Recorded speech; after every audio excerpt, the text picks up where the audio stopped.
কদর তালাশ করুন, রমজানের সবচেয়ে দামি সময়। বিষ্ণু বলেন, মান হরিমা খাইরাহা ফাকাদ হরিম, যে কদর মিস করলো সে সব মিস করলো, হি ইজ দ্য লুজার। আচ্ছা বলেন, এই বরকতের মাসে আমরা কি লুজার হতে চাই না গেইনার হতে চাই? সবাই বলেনি, বলেন এই রমাদানে আমরা লুজার হব না গেইনার হব?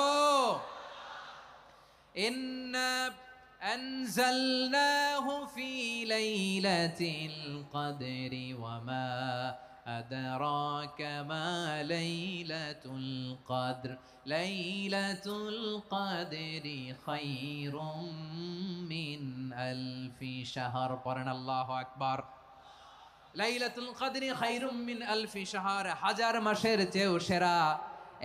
1000 মাসে হয় 83 বছর 4 মাস। 83 বছর 4 মাস টানা ইবাদত করলে যেই সওয়াব, কদরের রাতে ইবাদত করলে অতটুকু সওয়াব আপনি পাবেন। আল্লাহ